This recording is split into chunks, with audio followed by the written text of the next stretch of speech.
Welcome back to the IS Companion. Today's lecture is on the information processing approach, a significant theory in cognitive psychology developed by researchers like Alan Newell, Herbert A. Simon, and others during the 1960s and 70s. This approach offers a framework for understanding human cognition through the analogy of computer processing of information. Today, we will explore the basic principles of this approach, its implications for understanding cognitive processes, and some limitations associated with it. Basic principles of the information processing approach. 1. Cognition as information. The information processing approach posits that cognition can be conceptualized as the processing of information. Just as a computer processes data, humans process sensory information received from the environment. 2. Sequential stages of processing. Cognition is understood by breaking it down into a series of sequential stages. Each stage represents a unique process that takes care of incoming information. These stages include encoding, storage, retrieval, and response generation. 3. Unique processes at each stage. At each processing stage, specific operations are performed on the incoming information. This could include perception, encoding, consolidation, storage, and recall, retrieval. 4. Sequential stage interdependence. Each stage of processing receives input from preceding stages. For example, the retrieval stage depends on the successful encoding and storage of information. 5. Cognitive abilities as related to stages. People's cognitive abilities can be viewed as a set of related processes that are tied to these stages of information processing. Mastery of these stages contributes to overall cognitive function.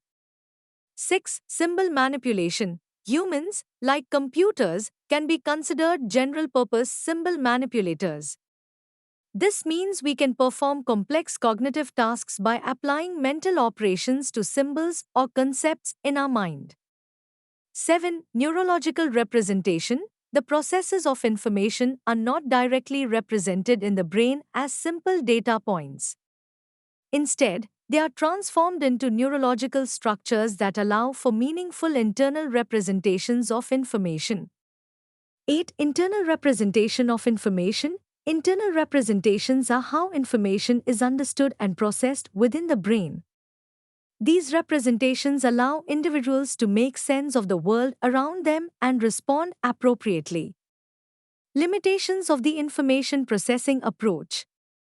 While the information processing approach has significantly advanced our understanding of cognition, it also has its limitations. 1. Oversimplification. The model may oversimplify the complexity of human cognition. Human thought processes are often more nuanced and less linear than the stages suggest. 2. Neglect of emotion and context. The approach tends to neglect the influence of emotions, social contexts, and cultural factors on cognitive processes. Human cognition is often shaped by emotional states and social interactions. 3. Mechanistic view. By likening human cognition to computer processing, the approach may ignore the subjective and qualitative aspects of human experience, such as intuition and creativity.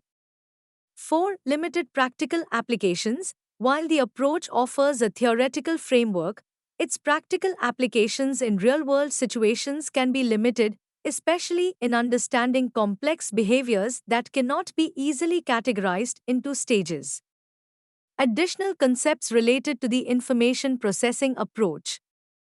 1. Premack principle.